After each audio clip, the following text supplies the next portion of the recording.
Bonjour à tous, j'espère que vous avez passé de bonnes vacances d'été comme vous avez pu le remarquer, j'en ai profité également moi aussi pour prendre quelques semaines de repos.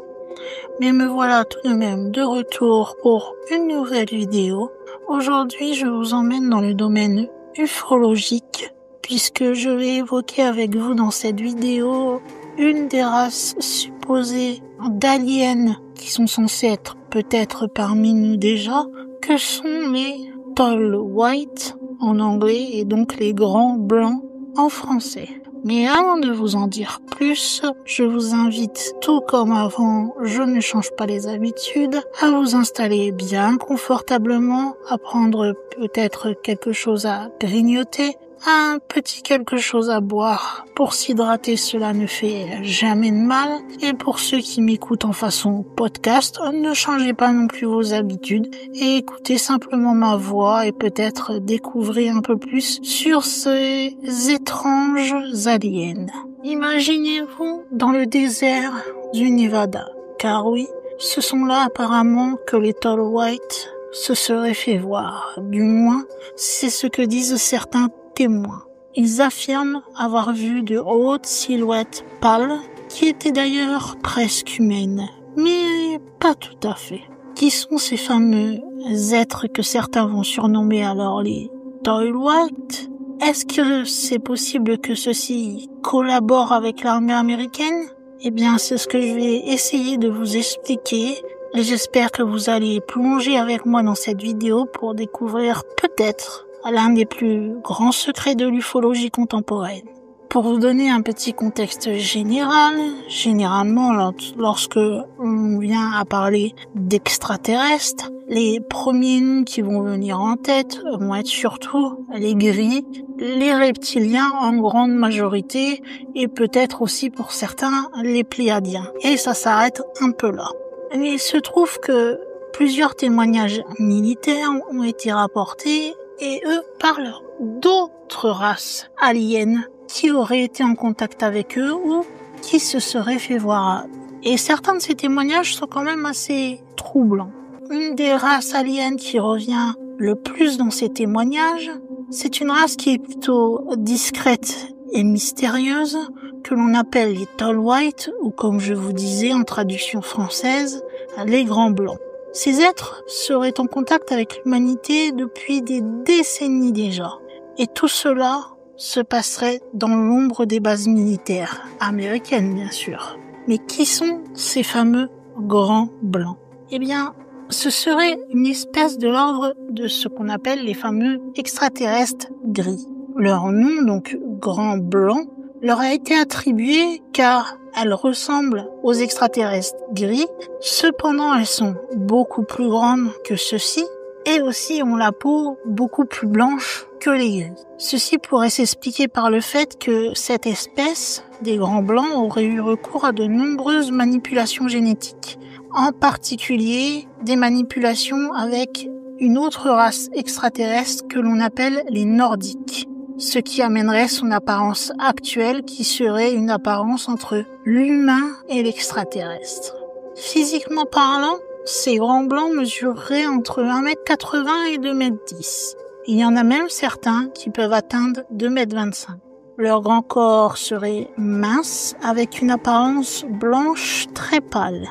Ils prospéreraient dans des atmosphères plutôt arides et sèches, ce qui expliquerait le fait que l'on ait rapporté les avoir vus dans le désert du Nevada. Leur peau est d'un blanc qui est presque translucide. Ils ont des yeux fins, un visage long et des cheveux blancs. Ils ont, par rapport à leurs yeux, des yeux qui sont très grands, même s'ils restent fins. Je ne sais pas si vous voyez ce que je veux dire. Les yeux de ceux-ci vont être bleus pendant l'enfance, mais au fur et à mesure qu'ils vont vieillir, ceux-ci vont peu à peu passer à du rose. Ce qui est étonnant chez cette espèce, c'est qu'ils se déplacent assez lentement.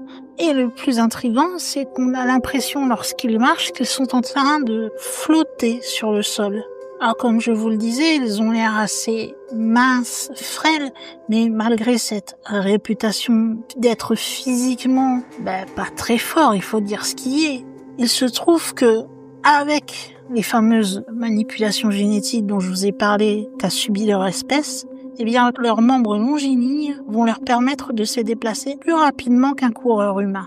En ce qui concerne leur langage, il est difficilement compréhensible. Mais selon certains témoins qui les auraient croisés, ils seraient aussi capables d'utiliser la télépathie pour dialoguer. Ils portent également souvent des combinaisons moulantes blanches qui vont légèrement briller à la lumière. Un ancien observateur météorologique militaire, Charles James Hall, a détaillé des prétendues rencontres qu'il aurait eues avec ces fameux grands blancs lorsqu'il travaillait à la base aérienne de Nellis dans le désert du Nevada. Selon lui, les grands blancs vivent probablement 10 fois plus longtemps que nous. Ils vivent près de 700 ans et leurs vaisseaux spatiaux voyagent clairement plus vite que la vitesse de la lumière. Ils ont plutôt une apparence humanoïde et leur peau est aussi blanche qu'une feuille de papier pendant la majeure partie de leur vie adulte. Leurs oreilles et leur nez ne font que la moitié de la taille de ceux des humains et ils sont plutôt placés en arrière sur les côtés de la tête. Donc différents encore une fois du visage des humains. Leurs lèvres ne sont pas aussi proéminentes que celles des humains et ils n'ont pas de dents. Ce sont seulement des sortes de crêtes, car apparemment les Tall Whites seraient herbivores et ne mangent pas de viande. Toujours selon Charles James Hall, ils auraient beaucoup moins de poils que nous. Ils n'ont pas de poils sur les bras et les hommes ne possèdent pas de barbe. Ils ont environ 2 fois moins de cheveux que les humains et leurs cheveux sont si fins et transparents qu'on dirait qu'ils sont blond platine. Ils sont tous très frêles, avec une constitution physique plus fragile que la nôtre. Un extraterrestre en particulier, dont le nom de code à la CIA était Range pour Harry, Charles dit, je le cite, « Je l'ai vu une fois marcher dans la terre meuble au sud-ouest du Ranch Tree Lounge. Et après son départ, je suis allé mesurer la profondeur des empreintes qu'il avait laissées. J'ai estimé qu'il ne pesait qu'entre 40 et 50 kilos, même s'il était à peu près de la même taille que moi. Leurs bras et leurs os ne font que la moitié de la taille des nôtres. Leurs pouces ne font que la moitié de la longueur des nôtres. Mais leurs doigts sont plus longs par rapport à leurs mains que les nôtres, et ils sont aussi beaucoup plus flexibles. Cela signifie également qu'ils ne sont pas faits pour soulever des charges lourdes. Comparé à eux, nous sommes plutôt bâtis comme des gorilles. Vous voyez, ils ont des hommes, des femmes et aussi des enfants. Et si les hommes et les femmes se tiennent côte à côte sans marcher ni bouger, eh bien, surtout lorsqu'ils sont jeunes adultes, il est quasiment impossible de distinguer quels sont les hommes et quelles sont les femmes. Ça, c'est ce que Charles James Hall nous dit par rapport à la description physique et ses possibles donc rencontres avec ces fameux grands blancs sur cette fameuse base militaire de Nellis. Et d'où viennent-ils? Apparemment, ces grands blancs seraient originaires du système stellaire d'Orion, en particulier d'une planète en orbite autour de l'étoile brillante Rigel ou Rigel. C'est ici, dans ce système stellaire donc de Rigel, que les extraterrestres gris et reptiliens ont envahi une partie d'une colonie nordique et volé une grande partie à ce moment-là de leur matériel génétique. Ces fameux grands gris auraient donc utilisé ce matériel génétique pour le manipuler et acquérir de nombreuses caractéristiques nordiques. D'ailleurs, certaines personnes enlevées vont affirmer que les grands blancs leur ont dit qu'ils venaient du système stellaire Arcturus et prétendent avoir des gènes arcturiens. Apparemment, selon certains, cela serait possible malgré le fait que leur tempérament et leurs caractéristiques sont très différents de ces arcturiens dont ils sont censés avoir des gènes. Essayons d'en savoir un peu plus sur ce que raconte Charles James Hall par rapport à ses rencontres avec ces fameux grands blancs. J'ai trouvé une vidéo sur YouTube que j'ai regardée donc pour faire cette vidéo et pour vous dire ce qu'il dit lui-même des blancs, outre le fait de la description physique qu'il nous a fait un peu plus tôt et qui est aussi extraite de cette vidéo. Alors, tout ce que je vais dire dans cette partie de la vidéo, ce sont des extraits de ce que raconte Charles James Hall lors d'une sorte de colloque ou réunion, je ne sais pas comment appeler ça, et où il évoque sans se cacher le fait qu'il aurait potentiellement travaillé à côté de ces fameux grands blancs. Donc voici ce que nous savons par rapport à Charles James Hall. Une grande partie de ce que nous savons sur les grands blancs nous a été transmise par Charles Hall. C'est un aviateur de première classe de l'armée de l'air américaine. Hall était stationné dans une base aérienne près de Las Vegas dans le Nevada, donc la fameuse base Nellis, où il était observateur météorologique dans les années 1960. C'est en étant dans cette fameuse base de Nellis près de Vegas que Hall va affirmer avoir vu ces êtres grands blancs de ses propres yeux pendant plusieurs mois. Et il va dire ceci: les extraterrestres m'ont terrifié parce qu'ils ne sont pas humains, même s'ils ont l'air raisonnablement humains. Il m'a probablement fallu plus de 6 mois pour surmonter la terreur que j'ai ressentie lorsqu'ils sont venus. Même s'ils n'étaient pas là pour me faire du mal à la base, c'est juste que de se retrouver là, la nuit, dans le désert, et entendre des gens marcher et se balader autour de votre cabane alors que, à ce moment-là, vous pensez être seul, eh bien, même si ces gens étaient des prêtres, n'importe qui, imaginez-vous seul entendre des bruits de pas autour de où vous dormez, le naturel, c'est d'avoir peur, vous voyez. Et quand en plus vous découvrez plus tard que ces fameuses personnes que vous aviez entendues la nuit ne sont pas humains, eh bien, imaginez-vous, vous savez, c'était les années 60. En fait, il fallait juste que je m'y habitue. Je n'avais pas eu de briefing et l'armée de l'air n'est jamais venue me voir en me disant « voilà la situation ». Et même les extraterrestres non plus ne sont pas venus m'expliquer la situation qui se passait dans cette base militaire.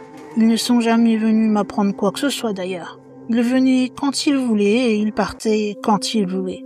Selon lui, les Tall Whites coopéraient avec les militaires américains sur des échanges technologiques secrets. Ils vivaient alors dans une zone isolée de la base et disposaient de leur propre quartier ainsi que d'un vaisseau interstellaire qui était stationné sur place. Hall va rapporter que ces grands blancs étaient impliqués dans le traité Eisenhower.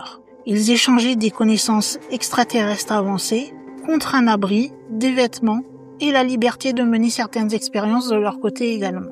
À l'extérieur du périmètre qui leur était accordé, qui était donc le périmètre extérieur comme vous vous doutez, cela voulait dire qu'il y avait un paramètre intérieur qui celui-ci était maintenu par les extraterrestres. Et tout ce qui se trouvait à l'intérieur de ce fameux périmètre intérieur était traité comme s'il y avait une ambassade extraterrestre sur place. Lorsque l'on regardait vers le nord, la base se trouvait dans les montagnes, à l'extrémité de la vallée. C'était à peu près à environ 65 km de là. Il y avait 2 montagnes et la base elle-même se trouvait dans la montagne à l'est, tandis que les zones qui étaient donc ce fameux périmètre intérieur où vivaient les extraterrestres, avec leur quartier d'habitation, le vaisseau, etc., eux se trouvaient sous terre dans les montagnes de l'ouest. Donc vous avez compris, vous aviez d'un côté la base militaire dans la montagne de l'est, et à la montagne de l'ouest, tout ce qui était attribué aux extraterrestres, en gros. Et je continue de vous dire ce que raconte Charles Hall. À la fin de 1965 et au début de 1966, après un processus de sélection, j'ai alors reçu des ordres top secrets. Ces ordres étaient que je pouvais aller où je voulais à Dreamland dans la baie.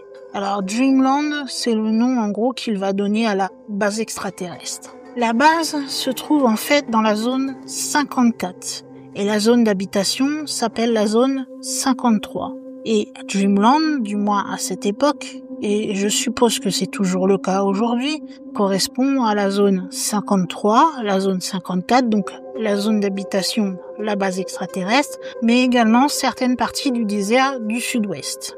Lorsque vous vous trouviez physiquement à Indian Springs et que vous regardiez vers la vallée.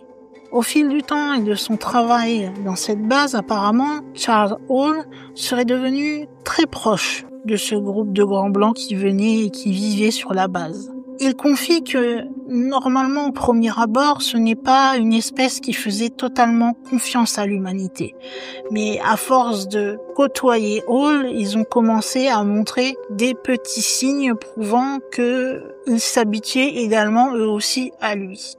Puisque tout début, Hall avait décrit les grands blancs comme étant agressifs, envers la plupart des humains et plutôt avec un caractère dominateur. Selon certains rapports qu'il y aurait eu, ils auraient souvent tenté de contrôler l'esprit des gardes de la base, qui pour eux étaient des faibles d'esprit. Certains gardes même ont déclaré que les Grands Blancs leur inspiraient une profonde peur et une grande panique à leur insu. Ils auraient également été prêts à les tuer sans hésitation. Mais d'un autre côté, ces fameux Grands Blancs avaient des qualités que Hall a pu découvrir grâce au fait qu'il se soit habitué à lui. Il va d'ailleurs mentionner que ces Grands Blancs l'ont sincèrement accepté comme leur chouchou. Il va dire d'eux qu'ils étaient très sages et plutôt de bons stratèges. Il mentionne également que l'objectif principal de cette race était de prendre soin de leurs petits, ce qui est logique étant donné que apparemment il y aurait une extinction imminente de leur espèce. C'est un thème récurrent dans l'univers depuis un certain temps. Selon Hall, les Grands Blancs semblaient aussi plus intéressés par l'observation des humains. Et pas que les humains, ils s'intéressaient aussi à explorer la Terre, que ce soit par une prise de contact donc avec de vrais humains, comme essayer d'explorer un petit peu plus cette terre et pas seulement le désert du Nevada dans lequel ils vivaient sur cette fameuse base. En ce qui concerne comment ils y vivaient, Charles a suggéré qu'ils avaient plutôt des familles et en soi une société assez structurée, assez semblable à la nôtre au final.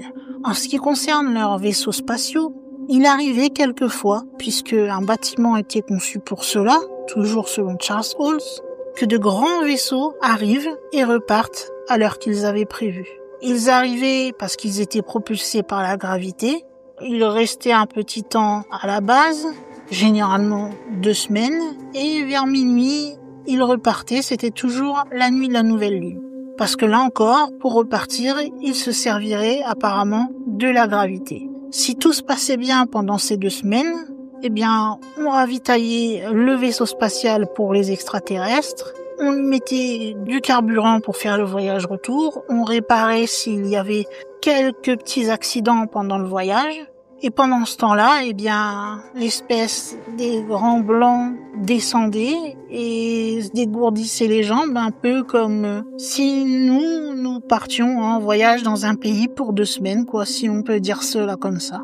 Ce qui fait que du coup, à la base, il y avait un contingent qui était plus ou moins permanent à cause de ces va-et-vient, des Grands Blancs qui avaient l'habitude de traiter avec les humains à force, et qui avait appris à parler l'anglais pour pouvoir se faire comprendre des militaires présents sur la base. D'après ce qu'il a pu observer, Hall dit que de façon générale, l'armée traitait ces Grands Blancs plutôt comme des diplomates étrangers, avec crainte et respect. Bien que ceci ait certaines qualités positives et que leur mission générale au final soit tout simplement de survivre, tout en prenant bien sûr soin de leurs enfants, ils pouvaient rester quand même au fond très agressifs et hostiles envers l'humanité à laquelle ils n'avaient pas vraiment confiance. Mais il n'y a pas eu que ce témoignage de Hall en ce qui concerne les fameux Grands Blancs, puisque d'autres anciens employés, qu'ils soient civils ou militaires qui ont travaillé à la base de Nellis, donc dans le Nevada, vont rapporter des rencontres assez similaires. La plupart du temps, ils vont parler de silhouettes très grandes, d'un blanc éclatant, qu'ils voyaient de loin à Nellis ou même à Groom Lake, qui se trouvait près de la zone 51. La plupart des témoignages restent bien sûr anonymes. Je pense que c'est pour leur bien-être et qu'il vaut mieux que ça reste ainsi pour pas qu'on leur tombe dessus, que ce soit en bien ou en mal, je ne sais pas, mais je ne suis pas sûre que le fait de dire qu'on a vu des extraterrestres dans une base militaire soit très bien vu par les militaires en question. Mais même s'il reste anonyme, lorsque l'on lit tous les contenus qui ont été faits, donc sur tous les rapports si vous préférez, eh bien, ils se recoupent tous et souvent on peut remarquer que même si eux, contrairement à Hall, ont observé ces extraterrestres de loin, eh bien, ils ont une description qui reste assez similaire à celle de Charles Hall, qui lui, pour le coup, les a vus de plus près. Ils décrivent une attitude calme, un comportement étrange et des apparitions furtives. C'est en gros ce qu'a expliqué Hall, mais de façon plus détaillée et en expliquant pourquoi ils agissaient ainsi, mais c'est ce que sont les grands blancs dans leur comportement. Je crois que je ne vous surprendrai pas si je vous disais qu'à part ces témoignages rapportés par des militaires et qui sont donc anonymes, cela veut dire qu'il n'y a aucun document officiel qui confirme l'existence des grands blancs, de la base militaire, etc. On a juste ces témoignages indirects, aussi bien celui de Charles Hall que celui d'autres employés, donc aussi bien civils et militaires, qui auraient travaillé à cette base. Je pense que vous vous en doutez, l'histoire qu'a racontée Charles Hall a attiré beaucoup l'attention des cercles ufologiques. Et en est sorti par la suite un film documentaire qui est intitulé Walking with the Tall White, donc en français, Marcher avec les grands blancs. Puis il a également écrit une série de livres, Millennial Hospitality, en français, Hospitalité millénaire. Vous avez des extraits et des vidéos en ligne qui montrent les fameuses interviews de Charles Hall et les reconstitutions. Généralement d'ailleurs, celle-ci incite les spectateurs à commencer à regarder et à débattre de ce qu'ils voient. Mais ça, je ne vous l'apprendrai pas puisque je vous ai expliqué que la majorité des informations que j'ai eues sur le comportement, le fait qu'ils étaient sur la base, venaient justement d'une grande genre de conférence ou interview, je ne sais pas comment le qualifier, d'une vidéo entre, je sais plus, 40 minutes et 1 heure, quelque chose comme ça, que j'ai regardé pour justement vous faire une vidéo un peu plus étoffée que le peu que j'avais trouvé sur Internet. En ce qui concerne les preuves que ces grands blancs existent vraiment, eh bien, un peu comme toutes les races aliens, elles se font très rares. On n'a pas de photos, pas de vidéos, tout ce qu'on a, c'est des témoignages. Après, soit on y croit, on n'y croit pas. Du coup, c'est la première chose que vont souligner les sceptiques, c'est-à-dire qu'il n'y a aucune preuve matérielle. C'est ce que font souvent les sceptiques d'ailleurs, hein. Je ne dis pas qu'ils ont tort, le seul problème c'est qu'en voulant toujours parler de preuves matérielles, il faut pas oublier que des moments on fait des hypothèses sur certaines choses, et encore scientifiquement parlant, hein, sans avoir aucune preuve matérielle, et on découvre seulement plus tard les choses, mais ça ne voulait pas dire qu'elles n'existaient pas de base. Donc je sais pas si vous comprenez ce que je veux dire, c'est un peu compliqué comme raisonnement d'être, à mon sens, soit totalement pour ou soit totalement contre. Surtout en disant, t'as pas de preuves, donc c'est que ça n'existe pas. Qui sait, justement, je dis souvent cet exemple, en ce qui concerne les animaux sur la Terre, il y a encore, je pense, beaucoup de créatures qu'on n'a pas encore trouvées. De toute façon, tous les ans, des scientifiques font des recherches et trouvent de nouvelles espèces que jusqu'alors ils ne connaissaient pas. Donc on n'avait aucune preuve que d'autres espèces étaient possiblement là, c'était juste des hypothèses, et pourtant ils ont prouvé plus tard qu'ils étaient là. J'espère que cet exemple vous a expliqué un petit peu mon point de vue sur la chose et du fait que je ne suis pas ni totalement ok, il a vu des extraterrestres, c'est vrai, on n'a pas à dire le contraire, et pas non plus du côté de non mais c'est juste de dire on n'a rien vu donc c'est faux. Moi je suis entre les deux, je réfléchis, je fais des hypothèses, j'imagine, je ne dis pas que c'est vrai, je ne dis pas que c'est faux. J'écoute tout simplement ce que les gens ont à me raconter. Et pour en revenir à la vidéo, il y aurait eu des théories qui auraient été faites autour de ces fameux grands blancs, surtout en ce qui concerne leur origine et leur but. Certains vont affirmer qu'ils viendraient d'un système qui se situe à environ 100 années-lumière de la Terre. D'autres vont dire qu'ils seraient liés aux Pléiadiens ou aux Arcturiens, qui sont à la base des espèces extraterrestres qui sont supposées être bienveillantes. En ce qui concerne leur mission, généralement, ils disent que, dans la majorité des cas, ceux qui évoquent cette mission disent qu'ils sont là pour observer l'humanité, influencer subtilement le développement technologique, voire même à essayer de préparer à un contact plus large dans un futur lointain. Et d'autres encore vont plus loin dans ces fameuses théories, puisque selon certains, ces grands blancs seraient sur la Terre depuis l'Antiquité, et ils auraient même été confondus à l'époque avec des dieux dans les mythes anciens. comme vous l'aurez compris, l'espèce des Tall White, eh bien c'est une espèce comme, vous me direz, toutes les espèces extraterrestres, qui est plutôt compliqué à savoir si elle existe ou non, puisque on a peu de gens qui les ont vus, peu de témoignages. On peut malheureusement, j'en conviens, même si ça me fait pas être sceptique pour autant et ça me fait pas dire qu'ils n'existent pas, on n'a pas de preuve de leur existence, ça c'est un fait. Mais on peut pas nier également qu'il y a des récits qui continuent encore d'alimenter la possible présence de ces Tall Whites sur notre Terre, et ça serait donc l'un des mystères les plus étranges de notre époque.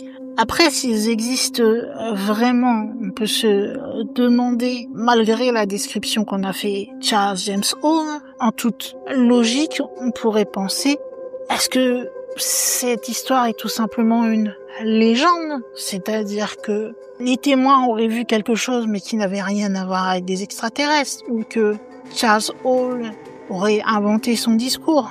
On peut pas ne pas évoquer cette hypothèse. Peut-être également l'hypothèse est que tout ce qu'il raconte est vrai, mais que les humains avec un grand H et le gouvernement n'est pas prêt à révéler tout ça, ou sans que les gens ne sont pas encore prêts à se rendre compte que d'autres espèces existent au-delà de la Terre.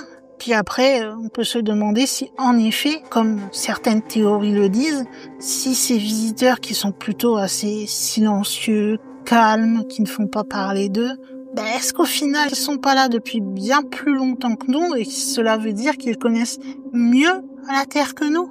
Ça reste compliqué, même si physiquement on peut savoir à quoi ils ressemblent, on connaîtrait apparemment un peu leur caractère, leur mode de vie, etc.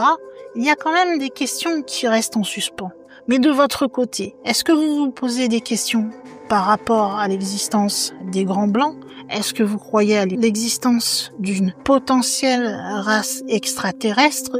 Pas forcément alien, hein. Extraterrestre veut dire tout simplement et en dehors de la Terre. Donc est-ce qu'il y aurait possiblement une source de vie qui serait quelque part dans l'univers en dehors de la Terre?